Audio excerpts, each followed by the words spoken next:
Assalamualaikum warahmatullahi wabarakatuh. Alhamdulillah, wassalatu wassalamu ala rasulillah. Segala puji dan puja kehadirat Allah subhanahu wa ta'ala atas segala nikmat yang dilimpahkan kepada kita, dan juga salawat dan taslim kepada Nabi besar Muhammad sallallahu alaihi wa ala alihi wa sahbihi wasallam. Jadi tema sangat penting tentunya, sangat penting. Karena memang tahapannya adalah orang masuk Islam. Kalau orang baru masuk Islam, kemudian dia baru mengenal keislaman itu sendiri, baru mulai seperti bayi baru merangkak ya. Ya, kemudian dia mulai belajar, habis itu mulai bisa berjalan, mulai habis itu bisa berbicara dan seterusnya sampai akhirnya dia dewasa dan sempurna, kemudian sampai ke tua nanti. Nah, proses ini teman-teman sekalian, untuk supaya dia bisa terus menempuh kehidupan yang baik setelah dia belajar, maka butuh istiqomah ya. Kalau bagi teman-teman yang sudah mulai belajar agama Islam dan sudah mulai menekuninya, sudah ada perubahan-perubahan dari sikap, dari akhlak, dari pergaulan, ya, dari penampilan, semua itu teman-teman adalah tahapannya. Maka tidak cukup sampai di situ. Bagaimana kita setelah itu beristiqomah di atas kebenaran itu. Untuk meraih juara satu, misal di pertandingan balap mobil misalnya, atau di sekolah, orang untuk meraih ranking 1 misalnya, atau cum laude ya, nomor 1 di kampus misalnya, contoh itu sebenarnya bukan hal yang sulit. Dia tinggal belajar, kemudian dia bisa meraih itu ya. Dalam pepatah bahasa Arab dikatakan manjadda wajad, siapa yang berusaha dia bisa mendapatkan apa yang dia inginkan, gitu kan.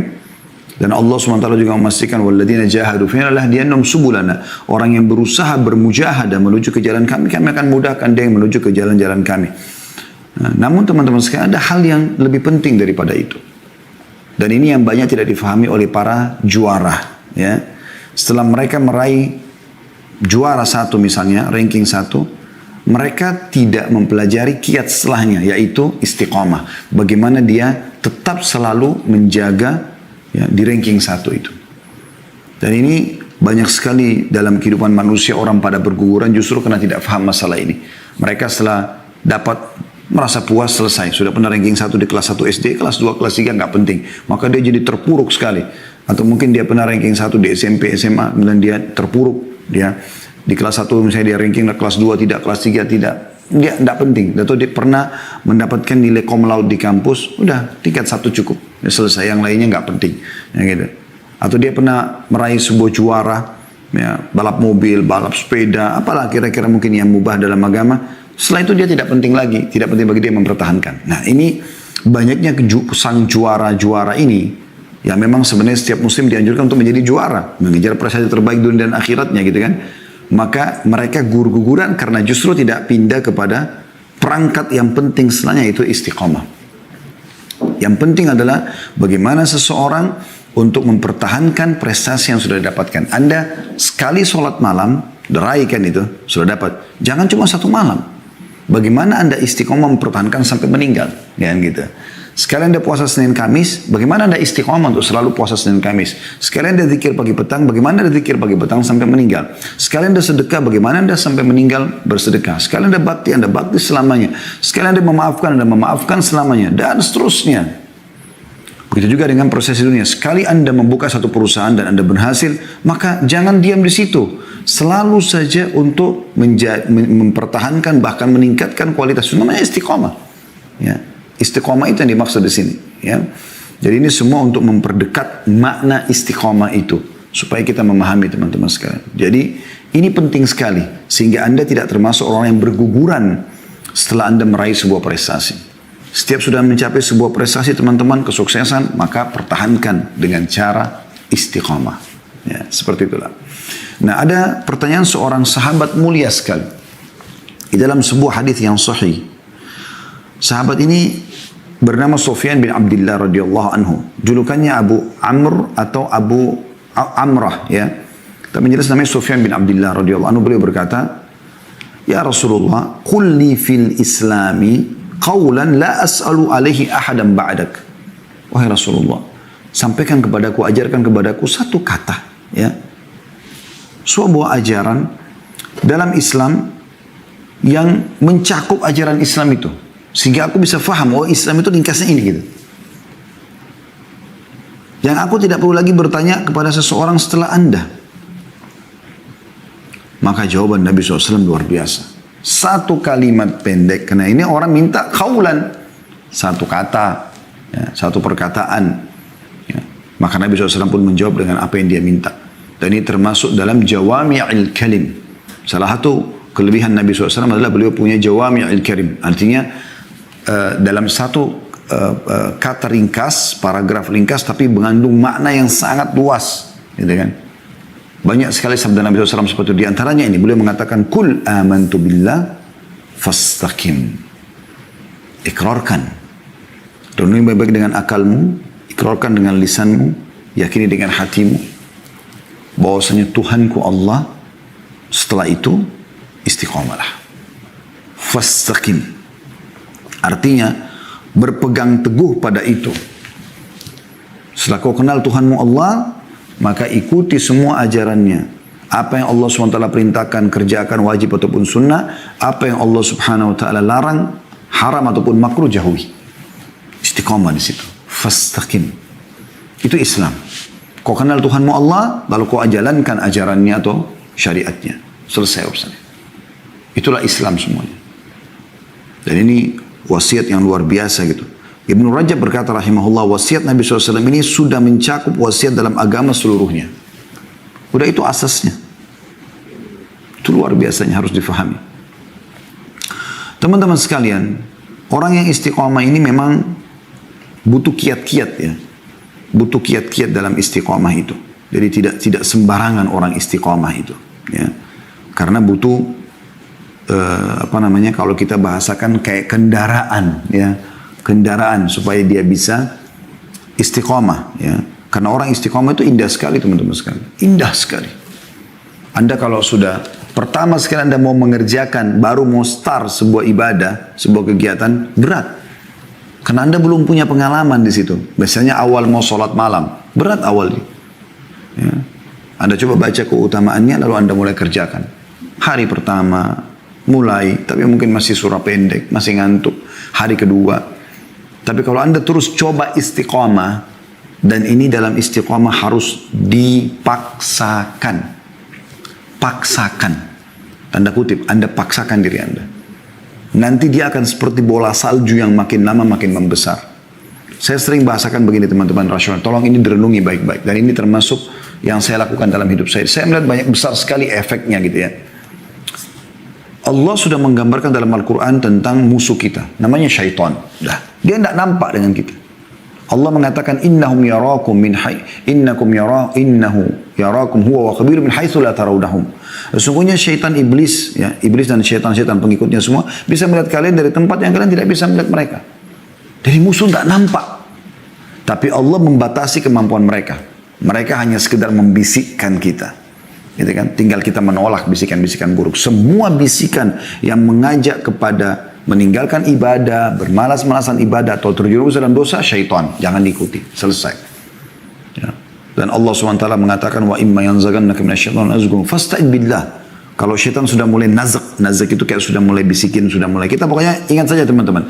Kalau mulai kita malas beribadah atau meninggalkan ibadah, ya, ada bisikan untuk dorongan dalam hati, ataupun mengerjakan dosa, ya, bahkan yang makruh pun dari syaitan. Kiatnya sederhana, jangan didengar, tinggalkan saja, jangan hiraukan. Ya, mirip dengan di alam kita manusia. Anda kalau mau selalu terpengaruh dengan apa yang orang katakan tentang Anda tidak akan pernah menjadi orang yang sukses. Susah. Orang sukses itu harus yang kebal terhadap perkataan orang. Selama yang dia kerjakan benar, gak usah peduli dengan apa yang orang ucapkan. Siapa di antara kita teman-teman yang tidak pernah digibahin oleh orang, difitnah oleh orang, ya, digunjing oleh orang? Itu sudah umum. Ada saja orang yang pro kontra. Di YouTube ada jempol atas, ada jempol bawah. Tidak semuanya orang ini pasti akan ada begini. Walaupun baik. Maka Anda tidak usah peduli dengan orang yang dislike, tapi Anda ya justru yang like, yang Anda dukung. Orang yang mau ya silakan, yang tidak mau ya nggak usah. Itu sangat penting untuk diperhatikan teman-teman sekalian. Karena banyak orang yang saya lihat juga beberapa ikhwan yang konsultasi dengan kami, mereka Ustaz gimana ya si fulan bicara tentang saya, si fulan. Terus dia itu kecamuk dan waktunya tersita untuk itu. Akhirnya potensi dalam dirinya yang harusnya bisa dikembangkan hilang semuanya. Dan itu yang diinginkan oleh orang-orang yang hasad ini. Tak ya akhi dan ukhti. Wahai akhi dan ukhti muslim.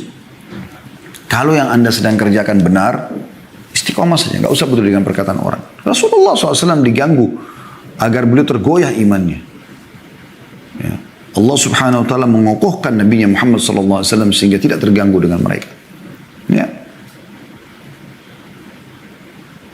Jadi Allah SWT mengatakan, Waddu law tulhinu fayulhinun.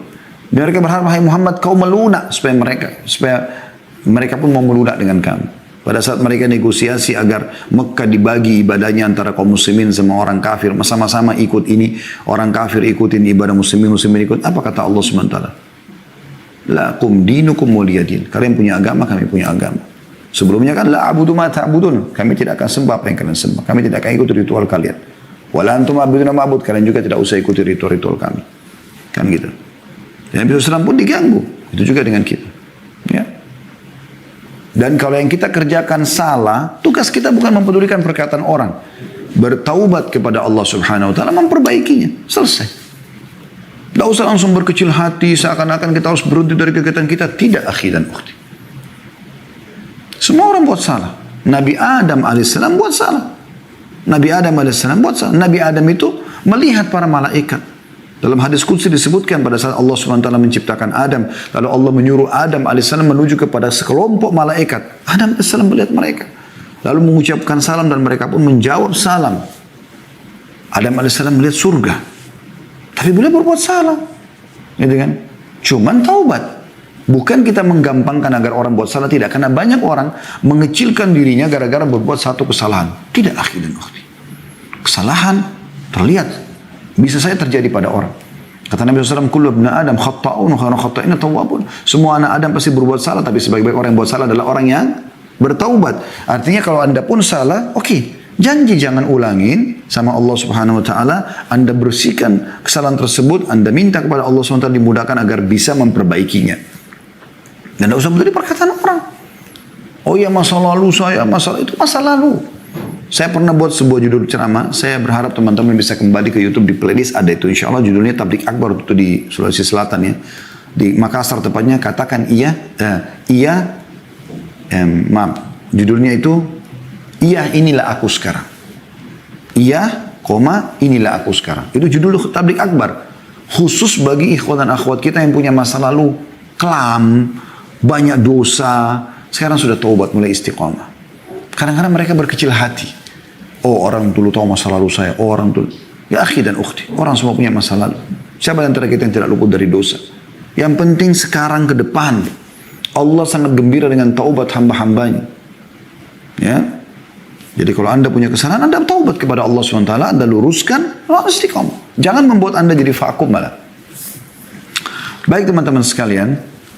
Yang perlu digarisbawahi dalam poin-poin masalah istiqomah ini, Allah Subhanahu wa ta'ala sangat menekankan agar kita selalu istiqomah. Nanti akan kita bacakan bagaimana kalau orang istiqomah di atas kebaikan itu, maka akan Allah Subhanahu wa ta'ala utus para malaikat menyampaikan berita gembira pada saat mereka mau meninggal. Baik, sebelumnya saya akan kembali ke tadi penjelasan masalah syaitan. Ya. Jadi syaitan ini musuh kita teman-teman. Saya ibaratkan sering begini. Seperti kita di garis start untuk lomba lari. Kita ada di sini, syaitan di sebelah. Selama anda belum memulai lari itu, syaitan di sebelah anda ini terus akan berusaha menjatuhkan mental anda. Kau nggak bisa, kau nggak mampu, kau begini, dia ajak lalai, supaya dia yang menang. Begitu kurang lebih rasionalnya. Mudah-mudahan anda bisa tangkap pesan ini supaya anda tahu bagaimana hakikat kehidupan kita ini dengan syaitan. Mereka bisa melihat kita, kita nggak bisa melihat. Mereka bisikan, mereka jadikan mental. Tapi yang luar biasa adalah dalam masalah istiqomah. Istiqomah artinya anda mulai mengerjakan, lalu anda mulai terus mengerjakannya, kan gitu. Mulai anda lari dari garis start, maka syaitan akan kelabakan musuh anda ini. Karena anda sudah memulainya kan. Anda sudah mulai sholat malam, mulai zikir pagi petang, mulai tutup aurat, mulai memperbaiki akhlak, mulai memperbaiki penampilan, mulai pergaulan, dan seterusnya mulai anda lakukan. Maka roda itu berjalan, anda seperti orang lagi lari. Maka syaitan untuk menggoda anda tidak semudah pada saat anda belum memulainya kan tadi. Karena kalau belum memulai dia leluasa bisikin kita, datang sebelah kita. Tapi kalau kita lagi berlari, dia harus minimal kecepatan larinya seperti kita. Itu pun belum tentu dia bisa menggoda. Karena kita mau sholat malam dia menggodain. Tapi kita lagi sholat malam, dia sulit. Atau dia harus lebih cepat daripada kita. Oleh karena itu dia Coba meletakkan ranjau-ranjau. Ranjau-ranjau ini maksiat teman-teman. Anda kalau lagi lari, ya penghalang-penghalang supaya terus istiqomah ini dosa-dosa. Syaitan taruh batu, taruh ranjau, taruh godaan-godaan, gitu kan. Nah nanti kalau Anda tersangkut di batu itu, di ranjau itu, Anda jatuh nih. Nah dia leluasa lagi tuh langsung bisikin apa ya, rusakin mental Anda. Itu rasionalnya. Oleh karena itu, orang yang istiqomah ini, kapan dia betul-betul tidak membuka pintu-pintu dosa, setiap ada ranjau dia menghindar, ada penawaran zina, pelajaran bohong, penawaran ini, semua dijauhi sama dia, maka dia akan terus bisa mulus jalan, sampai dia meninggal. Ya, ini penting sekali untuk difahami. Ini contoh-contoh rasional. Jadi ingat teman-teman sekalian, sekali lagi, kalau seandainya Anda tetap saja, ya, tidak memulai ibadah-ibadah itu dengan cara memaksakannya dan membaca keutamaannya, misalnya mau sholat malam, mau sedekah segala macam, maka syaitan leluasa akan mengganggu Anda. Dan pada saat Anda sudah mulai mengerjakan, mulai berlari, dia akan kerepotan. Nah, caranya adalah dia melempar ranjau-ranjau, godaan-godaan. Makanya Nabi SAW pernah keluar dari masjid, kemudian mengambil sebuah tongkat beliau, lalu beliau menggaris-garis yang lurus. Beliau mengatakan, ini jalan Allah yang lurus. Ujungnya surga itu. Lalu beliau menggaris garis-garis kecil sebenarnya, mengatakan ini jalan-jalan yang menyimpang, di setiap jalan ada syaitan yang menggoda. Ya. Syaitan berharap kita nyangkul situ. Oleh karena itu orang kalau sudah membuka pintu dosa, nanti jadi lemah imannya kan. Jadi lambat jalannya karena tergoda dengan godaan-godaan. Nah, Anda harus istiqomah, lurus. Tidak usah terganggu dengan kiri kanan sampai Anda meninggal. Umur terbatas. Nah itu istiqomah. Baik teman-teman sekalian. Makanya pertanyaan sahabat tadi ini mulia sekali ya. Bagaimana beliau bertanya hal yang sangat luar biasa kepada baginda Nabi alaihi salatu wassalam. Saya akan masuk teman-teman langsung ke kiat-kiat untuk istiqomah. Bagaimana caranya supaya kita bisa istiqomah dalam satu perbuatan kebaikan. Kemudian kita menambah perbuatan kebaikan lain. Dan terus kita menambah dan menambah. Dan kita istiqomahkan semuanya. Sehingga kita bertemu dengan Allah subhanahu wa ta'ala. Mengajar pahala maksimal yang kita mampu. Ya. Yang pertama, ini tentu yang kami susun ya teman-teman sekalian. Karena saya melihat cukup banyak tulisan tentang masalah istiqomah. Dan setiap orang menyusun poin-poin menurut apa yang dia fahami mungkin ya. Kalau saya melihat Allahu a'lam yang pertama adalah menuntut ilmu syar'i. Ini teman-teman sekalian adalah kiat istiqomah pertama. Kenapa? Karena dengan menuntut ilmu agama, itu jadi pondasi dasar, maka akan datang keimanan. Nah, di atasnya. Ya. Saya melihat subhanallah iman itu tidak muncul tanpa ilmu. Ilmu syariah. Bagaimana caranya Anda merasa punya iman tanpa Anda dengarkan ceramah? Para sahabat merasakan keimanan masuk dalam hati mereka pada saat mendengar Nabi SAW menyampaikan wahyu. Nah, gitu. Jadi ilmu agama itu merupakan pondasi dasar. Ya. Bagaimana seseorang bisa istiqomah. Makin banyak ilmunya, terus saja dia gali ilmu agama, makin dalam, maka makin mudah dia istiqomah. Makanya Nabi SAW mengatakan dalam hadis yang masyhur tentang masalah untuk ilmu. Hadis ini hadis riwayat Muslim ya. Barang siapa yang menempuh perjalanan untuk mencari ilmu, maka Allah akan mudahkan jalannya menuju ke surga. Maknanya apa? Maksudnya mudah dia ke surga karena banyaknya ilmu membuat dia bisa istiqomah sampai dia mati. Dan orang dengan istiqomah, maka dia akan dapat surga. Anda kalau kerja di satu tempat teman-teman, ini saya kasih contoh yang lain sekaligus kita memberikan motivasi dan gambaran kepada teman-teman yang sudah bekerja di sebuah tempat. Selama tempat kerja Anda halal, fokus saja istiqomah di situ. Ya, ada sebagian orang tidak 1 bulan di sini, 1 bulan di sana, 1 bulan di sana. Nggak ada sesuatu yang dia bisa istiqomah di sesuatu pekerjaan. Ada orang subhanallah sampai pensiun di sebuah tempat itu, udah ditekunin sama dia, gitu kan? Kecuali memang Anda mendapatkan ada yang lebih baik daripada itu, mungkin lain. Saya berbicara bukan masalah itu ya. Kalau Anda mendapatkan sebuah lembaga lebih baik, gajinya, waktu kerjanya, jangkauan jaraknya, nggak ada masalah. Atau Anda punya masalah di tempat pekerjaan sekarang karena jauh dari agama, nggak bisa sholat segala macam, nggak bisa tutup aurat, itu berbeda. Tapi kan permasalahannya bukan itu. Yang saya bilangnya ada memang sebagian orang begitu. Dia cuma masuk coba-coba di sini, coba-coba di sana, coba-coba di sini, coba masuk sekolah ini, pindah sekolah sana, pindah sekolah. Begitu-begitu. Ini semua nggak benar. Membuat orang ini jadi tidak punya arah dalam hidupnya.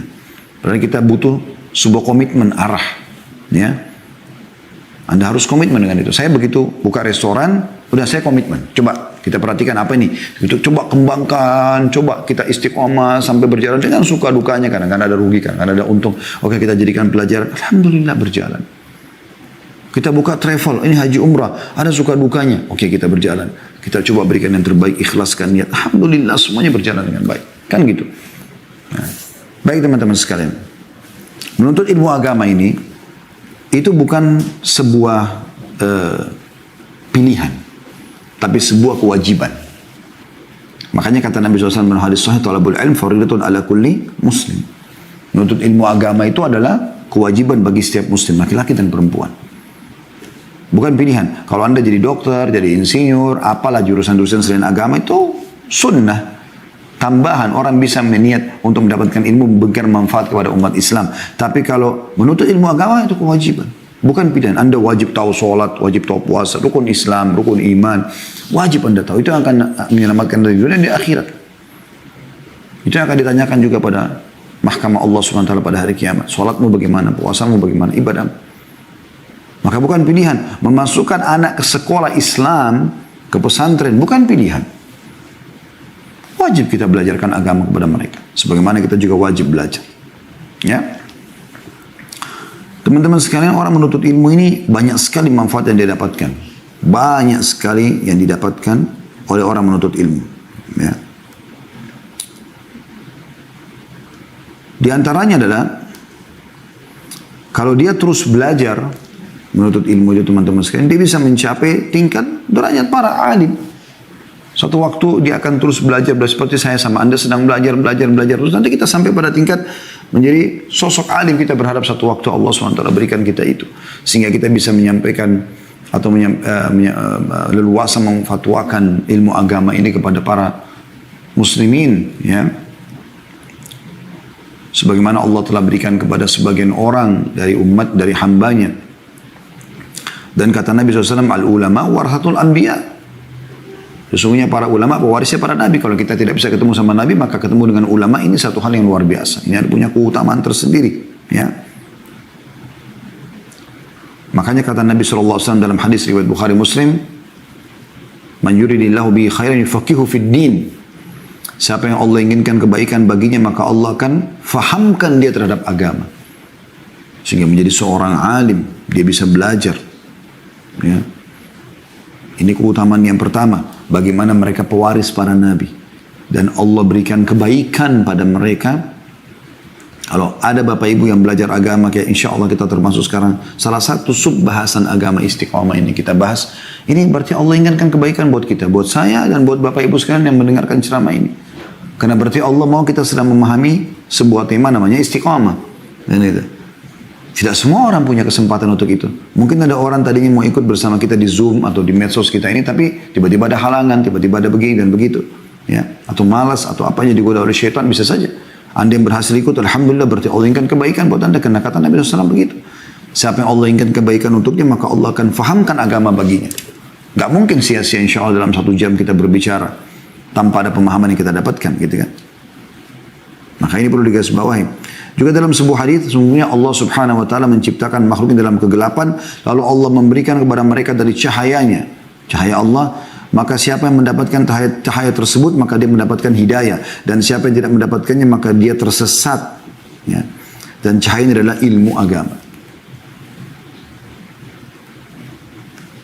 Kemudian yang kedua teman-teman sekalian, yang perlu kita fahami, keutamaan ahli ilmu lebih baik daripada ahli ibadah. Ya. Maksudnya adalah, ada orang suka ibadah teman-teman, mau sholat, mau puasa, tapi tidak punya ilmu, sehingga salah dia beribadahnya. Dan ini banyak terjadi di tengah-tengah masyarakat kita pun. Ya, disayangkan sekali. Mereka semangat sekali ibadah, tapi salah ibadah. Berbuat ibadah yang bid'ah, yang tidak ada sunnahnya, ya, sehingga mereka berpikir mereka itu sudah mendapatkan pahala yang banyak, padahal sebenarnya tidak, gitu kan. Kemudian, atau mereka melakukan ibadah tidak ada panduannya, sehingga sia-sia saja. Kan gitu. Pernah ada orang di zaman Hasan Basri rahimahullah, habis sholat asar, dia sholat sunnah. Kemudian baru salam, Hasan Basri lagi berzikir dengan para jemaah, padahal beliau jadi imam di masjid jami'nya Al-Basra, kota Basra di Irak. Kemudian pada saat itu baru Hasan Basri mau tanya, kamu sholat apa? Dia sholat lagi setelah itu. Salam, sholat lagi. Selesai 2 rakaat baru mau ditanya, sholat lagi. Terus sampai 8 rakaat. Begitu sudah 8 rakaat, Hasan Basri berdiri pegang tangannya. Lalu tanya, kamu sholat apa ini? Sampai 8 rakaat ba'da asr. Kita sudah tahu tidak ada ba'di asr. Ya. Maka orang itu mengatakan langsung dengan marah, dia mengatakan, apakah Allah akan menghukum saya karena saya sholat? Dia mau ibadah. Apa kata Hasan Basri? Ini jawaban penting sekali. Beliau mengatakan rahimahullah, ini ulama tabi'in masyhur, ya. Muridnya Abu Hurairah, muridnya Ibnu Umar, muridnya Ibnu Abbas radhiyallahu anhu majma'in, murid para sahabat yang mulia. Hasan Basri mengatakan, Allah tidak menghukummu karena kau ibadah, tapi Allah menghukummu karena kau membuat-buat ibadah itu. Kau nggak dihukum karena ibadah, tapi Allah hukum kau karena kau buat-buat. Allah nggak perintahin, ngapain kau sholat 8 rakaat setelah asar? Kan gitu. Itu karena tidak ada ilmu, teman-teman sekalian. Mau ibadah, mau berbuat baik, tapi tidak ada anjurannya. Akan sia-sia kan gitu. Dan Rasulullah SAW sudah bersabda, sungguhnya keutamaan seorang yang berilmu dibandingkan ahli ibadah. Ada ilmunya lalu dia amalkan. Nah ini penting sekali teman-teman sekalian. Perumpamaannya itu, kata Nabi SAW, sungguhnya keutamaan seorang yang berilmu dibandingkan ahli ibadah seperti keutamaan bulan di malam purnama dibandingkan dengan bintang-bintang yang lainnya. Hadis riwayat Abu Daud dan juga Ibnu Majah. Ya, itu luar biasa teman-teman sabda Nabi SAW. Anda bisa lihat bulan yang sangat terang, bagaimana bintang-bintang di belakangnya kecil sekali. Walaupun bintang itu bukan lebih besar daripada bulan, tapi kita bicara masalah kelihatannya tidak oleh mata. Jadi seorang alim itu seperti bulan yang besar cahayanya, dan ini bintang-bintang adalah orang yang suka ibadah tapi tidak punya panduannya. Mungkin ada yang benar, ada yang salah.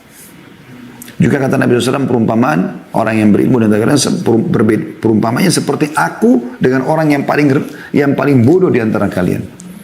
Luar biasa Nabi SAW merumpamakan seorang alim seperti kedudukan beliau dibandingkan orang yang paling bodoh di antara kita.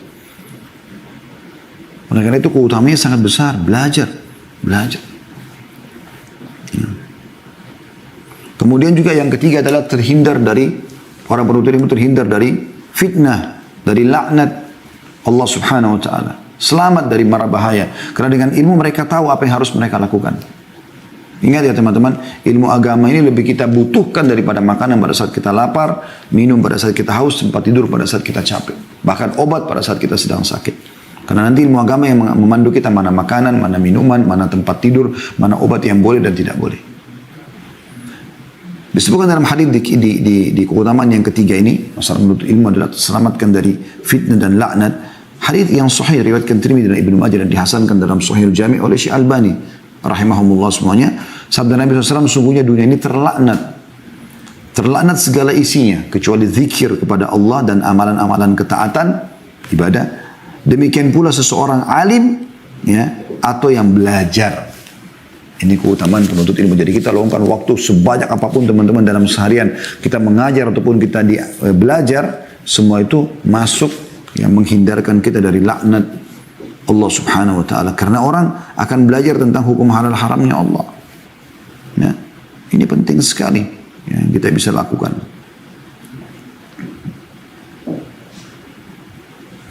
Kemudian juga termasuk ya, keutamaan menuntut ilmu adalah bagaimana Allah Subhanahu wa taala, ini hadis ya, ini yang keempat ya, saya dengarkan dari Dr. Sulaiman Rahili pada saat dalam salah satu majlis bersama beliau menyebutkan ada hadis yang dihasankan oleh para ulama, siapa yang keluar ikhlas menuntut ilmu, maka Allah akan berikan dia pahala haji lengkap.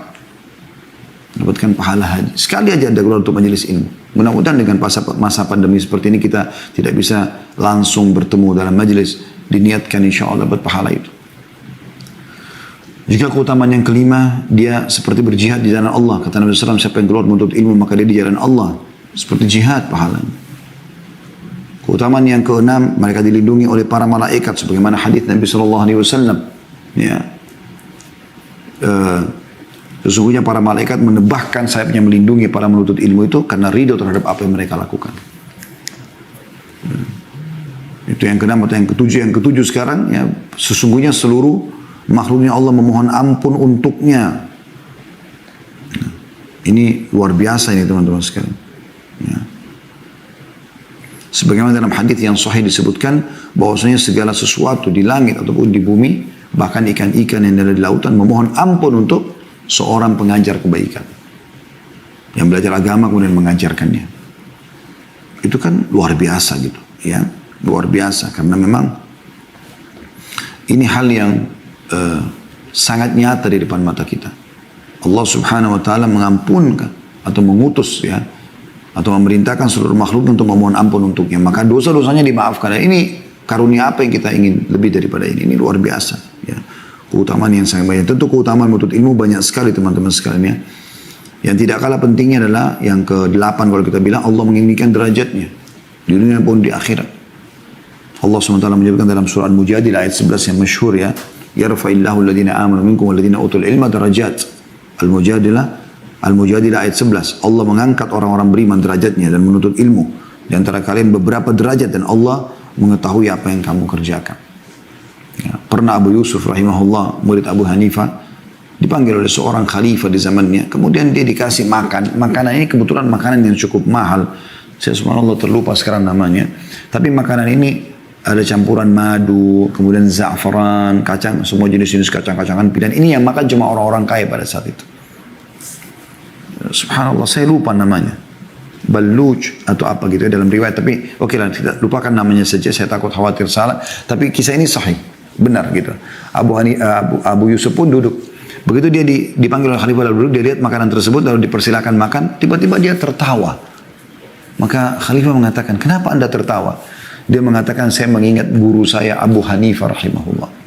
Pada saat awal-awal saya menuntut ilmu, dia mengatakan, wahai Abu Yusuf, demi Allah kalau seandainya kau terus menuntut agama ini, terus, maka kau akan memakan makanan itu. Ya. Maka dia pun tertawa mengatakan, subhanallah, sekarang saya menuntut ilmu dan akhirnya ilmunya dibutuhkan. Ya. Sampai khalifah pun memanggilnya untuk makan bersama-sama. Itu luar biasa. Jadi memang nyata ya, bagaimana saya melihat depan mata para penuntut ilmu yang ikhlas kepada Allah Subhanahu wa taala, ya, itu untuk diberikan oleh Allah Subhanahu wa taala kemudahan-kemudahan dalam urusan mereka, dunianya, akhiratnya ya, dan seterusnya. Kemudian teman-teman, ini tentu keutamaan banyak sekali karena waktu saya nggak bisa jelaskan semuanya tentang masalah keutamaan menuntut ilmu. Anda bisa kembali insya Allah, cukup banyak ceramah kami ada di serial Sahabat ya. Cari di playlist YouTube itu akan ada serial Sahabat banyak sekali ya. Pada saat kami membahas tentang Abu Hurairah, Abdullah bin Abbas, Abdullah bin Umar radhiyallahu anhum majma'in. Ini banyak sekali yang kita sebutkan tentang keutamaan menuntut ilmu dan tidak asing, banyak artikel menulis masalah itu di Google insya Allah. Dan juga para asatidz kiram, ustaz-ustaz kita yang kita muliakan cukup banyak membahas masalah itu insya Allah, di medsos juga bisa dilihat. Hanya saja mungkin teman-teman sekalian yang perlu kami berbagi adalah bagaimana pada saat kita menuntut ilmu atau pada saat menuntut ilmu ikhlaskan niat karena Allah SWT. Ini yang penting. Kata Nabi SAW dalam hadis Abu Daud yang sahih, Inna Allah la yaqbalu amalan illa ma kana khalisan liwajhi. Allah tidak akan menerima amal kecuali yang ikhlas karenanya. Gitu kan. Jadi ini penting. Kemudian kiat yang kedua untuk istiqamah setelah menuntut ilmu teman-teman sekalian adalah ini tidak kalah penting, yaitu amalkan ilmu tadi. Nah ini banyak juga luput dari sebagian besar penuntut ilmu. Ya, saya bahasakan sebagian besar karena memang mereka begitu. Mereka menuntut ilmu, hadir di pengajian iya, tapi mereka nggak amalin. Pertanyaan sederhana teman-teman, sudah berapa lama Anda dengar tentang sedekah? Apakah sudah tiap hari Anda sedekah? Sudah berapa lama Anda dengarkan tentang sholat malam? Apakah tiap hari Anda sudah istiqomah untuk sholat malam? Berapa kali Anda dengarkan tentang bakti dengan orang tua, zikir pagi petang, keutamaan baca Quran, hafal Quran, keutamaan haji dan umrah, keutamaan ini dan itu? Sudah berapa kali Anda dengarkan dalam majelis? Berapa kali Anda dengarkan wahai kaum laki-laki dari khutbah Jumat? Dan sudah berapa kali Anda amalkan? Ini kan luar biasa ini. Banyak di antara mereka tidak paham masalah itu. Jadi kiat yang kedua adalah mengamalkan ilmu itu. Itu penting. Kata para ulama, menuntut ilmu adalah penting. Dan mengamalkannya lebih penting daripada menuntutnya. Maksudnya setelah itu harus diamalkan. Ya. Dan Anda kalau mengamalkan ini teman-teman sekalian, Anda sudah amalkan, maka akan ada efek daripada perbuatan tersebut. Seperti Anda sudah kursus mobil atau kursus bahasa, kan manfaatnya kan sangat kecil kalau Anda tidak mengamalkannya. Tapi kalau Anda praktikkan kan jadi berkah ilmu itu. Ada manfaatnya. Dan yang luar biasa lagi pada saat Anda amalkan, maka secara otomatis, ya, kalau Anda amalkan ini, Anda amalkan buat diri Anda juga ajarkan kepada orang. Itu maksud dalam mengamalkan ya. Seperti kata Nabi SAW, khairukum man ta'allama al-Qur'ana wa'allamah. Orang yang paling baik yang terkenal adalah orang yang mempelajari Al-Quran lalu mengajarkannya. Nah ini pengamalan di sini. Dia belajar Quran, kemudian dia mengamalkannya. Ya. Dengan cara dia praktikin dan juga dia ajarkan kepada orang lain. Dan kalau kita ajarkan orang lain, ada pahala ekstra. Kata Nabi SAW dalam hadis riwayat Muslim, barang siapa menunjuk kepada satu kebaikan, maka dia akan mendapatkan pahala seperti orang yang mengerjakannya. Pernah ada seorang sahabat, ya, teman-teman sekalian, pada saat Nabi SAW mengatakan bersedekahlah, beginilah motivasi untuk sedekah. Pada saat Nabi SAW sebutkan itu untuk bersedekah, gitu kan? Terus saja Nabi SAW motivasi sampai akhirnya ada satu sahabat berdiri lagi di masjid nih. Mereka lagi asyik dengerin ceramah Nabi SAW. Ada satu sahabat berdiri, kemudian dia keluarkan isi kantongnya, langsung dia letakkan di hadapan Nabi SAW mengatakan, ya Rasulullah, ini untuk Allah dan Rasul. Melihat perbuatan tersebut, maka yang lainnya pada berbondong-bondong juga ikut bersedekah. Lalu kata Nabi SAW, barang siapa yang menunjukkan kepada satu kebaikan, maka dia akan mendapatkan pahala orang yang mengikutinya. Ya, karena dia tadi memulai orang ini, maka yang lain ikut, dia dapat pahala. Itu kan luar biasa. Dan ini terjadi pada orang-orang yang mengajarkan ilmu agama itu. Karena orang tadinya tidak faham, jadi faham karena dia, kan gitu. Juga dalam hadis Ibnu Majah kata Nabi SAW, barang siapa yang mengajarkan satu ilmu, maka dia mendapatkan pahala dari orang-orang yang mengamalkannya, dengan tidak mengurangi sedikit pun pahala orang yang mengerjakan. Jadi kalau misalnya kita ajarkan sholat malam lah, lalu dia sholat malam, dia dapat pahala lengkap, dia tidak terzalimi. Tapi kita karena mengajarkan dapat pahala itu. Saya kadang-kadang terenyuh teman-teman, pada saat bertemu dengan beberapa orang ikhwah, dan sering kali begitu. Ustaz jazakallah khair atas ilmunya, saya berubah karena Ustaz. Saya sebenarnya terdiam ya pada saat itu, dan langsung menjadikan sebagai sebuah berita gembira sebenarnya, sangat menggembira bagi dalam hati dan dalam diri saya. Bagaimana Allah SWT memudahkan melalui saya. Coba seandainya Allah berikan kesempatan itu pada orang lain dan luput dari saya, maka saya yang rugi gitu kan. Tapi Alhamdulillah, kita hanya luangin waktu beberapa saat menyampaikan ceramah. Kita tinggal menjaga bagaimana kita saleh dan kita ikhlas. Insya Allah, kita jadi praktisi dan kita ikhlas, maka insya Allah akan berefek teman-teman. Karena banyak penceramah, berapa banyak penceramah sekarang? Berapa banyak jumlahnya ustaz-ustaz? Kita bicara lingkup Indonesia saja. Tapi berapa banyak yang punya pengaruh? Karena saya lihat ada dua hal. Butuh keikhlasan teman-teman. Tidak berharap kecuali wajah Allah Subhanahu Wa Taala. Berharap pahala, gitu kan? Dan yang kedua, kita juga praktisi. Kita harus soleh teman-teman sekalian. Kita harus praktek. Salat malam lah, ABC segala macamnya. Salat malam lah, sedekah lah, baktilah sama orang tua. Tapi dia sendiri tidak amalkan. Walaupun retorikanya bagus, tidak ada efeknya. Nggak akan berefek. Yang berefek itu kalau Anda sendiri memang dasarnya ikhlas karena Allah SWT dan Anda praktisi. Memang Anda orang soleh dan solehah. Anda amalkan, subhanallah Anda sampaikan sederhana, saya sudah cukup berbekas. Karena semua orang bicara masalah istiqamah, semua orang bicara masalah sholat malam, semua orang bicara tentang sholat duha. Tapi siapa yang penyampainya bisa berbekas pada orang? Tadi ikhlas dan juga dia seorang praktisi. Sebaliknya teman-teman sekalian, kalau Anda tidak mengamalkan ilmu itu, Anda lihat kemungkaran, Anda belajar, Anda tidak mengamalkan, maka itu bahaya. Kata Nabi SAW, Al-Quran itu bisa menjadi hujjah untukmu atau terhadapmu. Maksudnya bisa menolongmu karena kau membacanya, menghafalnya, mengamalkannya, mempraktikkan. Dan juga bisa menjadi malah bahaya buat kamu karena kamu meninggalkannya. Belajar tapi nggak pernah dipraktikin. Atau tidak mau belajar sama sekali. Makanya harus hati-hati. Atau ada orang juga melanggar, dia mengajarkan sesuatu lalu kemudian dia sendiri melanggar. Kata Allah SWT dalam surah As-Saff, kabura maqtan indallah an taqulu ma la taf'alun. Bukan, maaf, ayatnya begini. Ya ayyuhalladzina amanu lima taquluna ma la taf'alun. Ya, atau potongan awal ayat adalah Allah mengatakan kabura maqtan indallah an taqulu ma la taf'alun. Hai orang beriman, kenapa kau mengucapkan apa yang tidak kau amalkan? Sungguh berat di sisi Allah SWT. Kalian mengucapkan tapi tidak mengamalkan. Ya. Yang ketiga teman-teman, kiatnya istiqamah. Ini tentu kalau mau dibahas per poin panjang ya. Kiat pertama menuntut ilmu syari, yang kedua mengamalkan, ini panjang sekali gitu. Tapi kita cukupkan dengan itu insya Allah. Yang penting pesannya sudah sampai ke teman-teman. Yang ketiga adalah, ini tidak kalah penting teman-teman sekalian. Pergaulan, komunitas. Ini luar biasa pengaruhnya, luar biasa. Ya, komunitas ini teman-teman. Renungi hadis ini. Kata Nabi SAW dalam hadis Bukhari Muslim. Mathalul jalisi salihi wassu. Perumpamaan komunitas. Teman-teman ya, lingkungan, tempat bekerja, sekolah, tempat kediaman, ya, tempat bergaul di medsos, di Instagram, di Facebook, di YouTube, di WA sekarang, apalah Telegram, semua ini yang sekarang beragam macam yang kita punya. Nabi SAW memberikan perumpamaan. Mathalul jalisis salih wassu. Perumpamaan majlis atau komunitas, ya, teman-teman, ya, yang baik dan yang buruk. Kahamilil miski wa nafikhil kir. Perumpamaan seperti penjual minyak wangi dan pandai besi yang membakar besi sehingga panas di situ, ya. Terus baunya kurang sedap.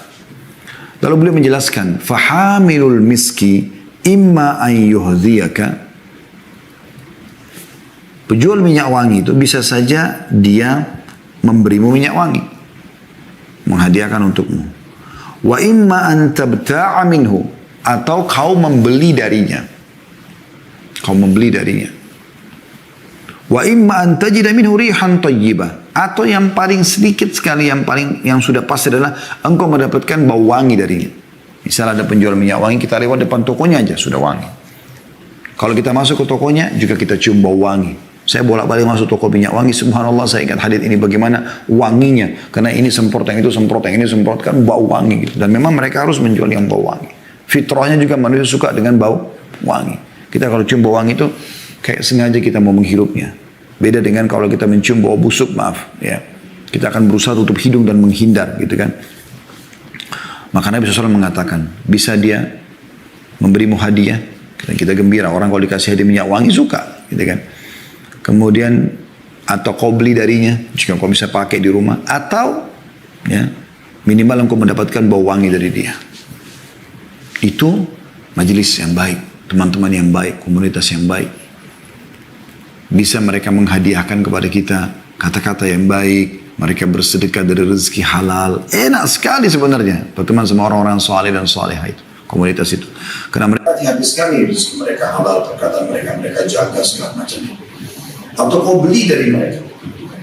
Ikut-ikutan membuat ada majelis saleh, kita juga buat majelis saleh, kita kayak beli apa yang dia produk yang dia sedang tawarkan. Kan kita hadir majelisnya orang, kita juga kan bisa membeli ide itu, ya. Oh, ternyata buat majelis enak, ya, gitu. Ada orang datang, saya juga dapat pahala, rumah saya berkah dan segala macam. Seperti banyak orang lakukan. Atau kau akan mendapatkan bau wangi dari kita mendekat dari dia. Selalu itu katanya, sebab punya ayat ini Rasulullah SAW bersabda, sahabat fulan, sahabiat fulan, nabi fulan. Tentang surga, tentang neraka. Enak kita hidup semua. Nyaman, berlama-lama pun lagi. Lalu kata Nabi SAW, nafikhul kir, imma an yuhrika thiyabak. Dan pandai besi bisa saja membakar bajumu. Wa imma an tajida rihan khabitha, atau engkau akan mendapatkan darinya bau busuk. Ini luar biasa perumpamaan yang diberikan oleh Nabi SAW, luar biasa. Imam Nawawi rahimahullah berkata, pada saat menjelaskan hadis ini, terdapat permisalan tentang teman yang soleh dengan seorang penjual minyak wangi, dan teman yang jelek dengan seorang pandai besi. Hadis ini juga menunjukkan keutamaan bergaul dengan teman soleh dan orang baik yang memiliki akhlak sekaligus, ya, akhlak yang mulia, sikap warak, menjaga hubungan dengan Allah SWT, ilmu yang luas dan adab. Sekaligus juga terdapat larangan bergaul dengan orang yang buruk, ahli bid'ah dan orang-orang yang mempunyai sikap tercela lainnya. Dan dari syarah Sahih Muslim, yang menyebutkan di jilid 4 halaman 227. Ibnu Hajar al-Asqalani juga mengatakan rahimahullah, hadis ini menunjukkan larangan berteman dengan orang-orang yang dapat merusak agama maupun dunia kita. Hadis ini juga mendorong seseorang agar bergaul dengan hadis ini juga mendorong agar bergaul dengan orang-orang yang dapat memberikan manfaat dalam agama dan dunia. Ini terjemahan dari Fathul Bari Syarah Sahih Bukhari, di jilid 4 halaman 324. Jadi ini luar biasa teman-teman sekalian, bagaimana pengaruhnya sangat besar. Syekh Abdurrahman As-Sa'di rahimahullah berkata, salah satu ahli tafsir yang masyhur, ulama akidah tentunya, berkata bahwasanya Nabi SAW memberikan permisalan pertemanan dengan dua contoh, yaitu penjual minyak wangi dan pandai besi. Bergaul bersama dengan teman yang saleh akan mendatangkan banyak kebaikan. Seperti penjual minyak wangi akan memberikan manfaat dengan bau wangi, ya, bau harum minyak wangi. Bisa jadi dengan diberi hadiah olehnya atau membeli darinya. Atau minimal dengan duduk bersanding dengannya. Engkau akan mendapatkan ketenangan dari bau harum minyak wangi tersebut. Kebaikan akan diperoleh seorang hamba yang berteman dengan orang saleh lebih banyak dan lebih utama daripada harumnya aroma minyak wangi. Dia akan mengajarkan kepadamu hal yang bermanfaat bagi dunia dan agamamu. Dia juga akan memberimu nasihat. Dia juga akan mengingatkan dari hal-hal yang membuatmu celaka. Kerjakan ini, itu nggak boleh, dan seterusnya. Dia juga senantiasa memotivasi dirimu untuk mentaati Allah, berbakti kepada kedua orang tua, menyambung silaturahim dan bersabar dengan kekurangan dirimu. Dia juga akan mengajakmu untuk berakhlak mulia, baik dalam perkataan, perbuatan maupun bersikap. Sesungguhnya seseorang akan mengikuti sahabat atau teman dekatnya dalam tabiat dan perilakunya. Keduanya saling terkait satu sama yang lain, baik dalam kebaikan maupun dalam kondisi sebaliknya. Jika kita tidak mendapatkan kebaikan-kebaikan di atas, maka ada manfaat lain yang penting jika berteman dengan orang soleh. Minimal dia atau diri kita akan tercegah dari perbuatan buruk dan maksiat. Minimal. Jadi kalau kita berjalan sama dia, kita jadi nggak bisa buat dosa. Itu sudah satu kebaikan, kata beliau. Teman soleh akan senantiasa menjaga dari maksiat dan mengajak berlomba-lomba dalam kebaikan serta meninggalkan kejelekan. Dia juga akan senantiasa menjagamu baik ketika bersamamu maupun tidak. Dia juga akan memberimu manfaat dengan kecintaan dan doanya kepadamu. Ini luar biasa manfaat. Jadi orang soleh bisa minimal mendoakan kita. Itu juga manfaat lain. Baik ketika engkau masih hidup maupun engkau sudah meninggal. Sesuatu yang paling mahal bagi orang sudah meninggal adalah doa. Dan kita didoakan. Dia juga akan membantu menghilangkan kesulitanmu karena persahabatannya denganmu. Ya, dan kecintaan kepadamu. Jadi diambil dari buku Bahjatul Qulubul Abrar halaman 148. Bagaimana penjelasan yang sangat rinci dari Syekh As-Sa'di rahimahullah. Dan cukup banyak tentunya ya berhubungan dengan masalah ini. Dan kita lihat bagaimana hadis Nabi SAW yang lain ya, yang memerintahkan kita agar menjaga pergaulan. Hadis yang masyhur ya.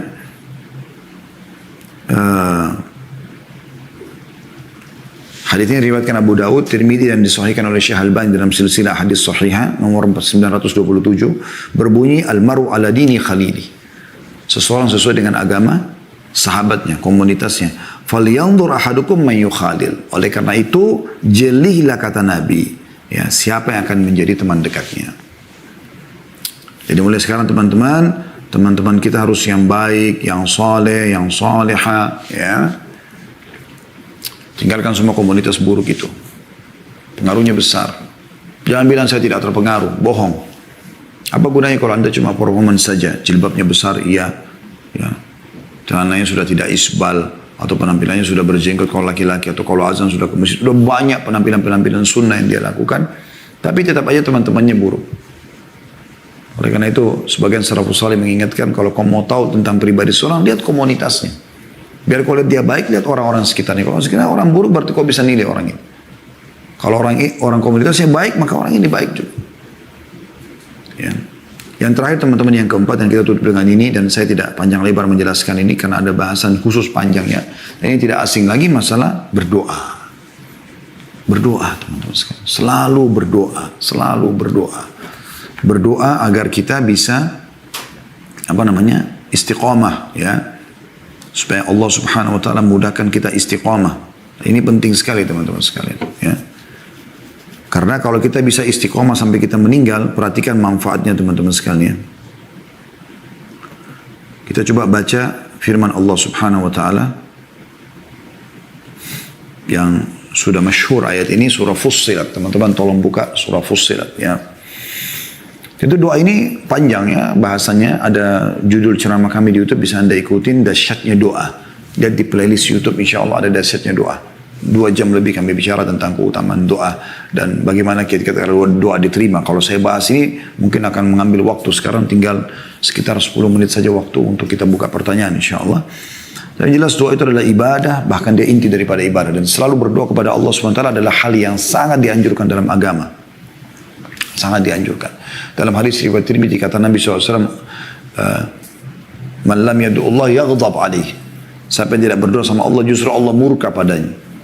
Allah mau kita selalu minta, Anda kutip manja dengan Allah. Kenapa kita nggak mau? Minta, akhi dan ukhti. Minta.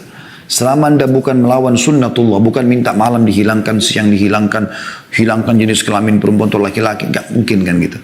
Nah, itu.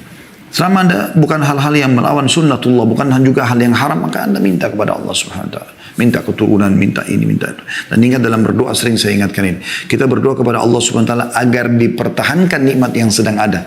Kita sudah kaya minta tambah kaya, kita sudah punya keturunan minta tambah diberkahi, pasangan hidup, harta, ilmu segala macam, itu lebih baik daripada nanti sudah bangkrut ya, baru kemudian atau kita sakit baru kita minta disembuhkan atau dikeluarkan dari masalah. Itu juga boleh tentunya.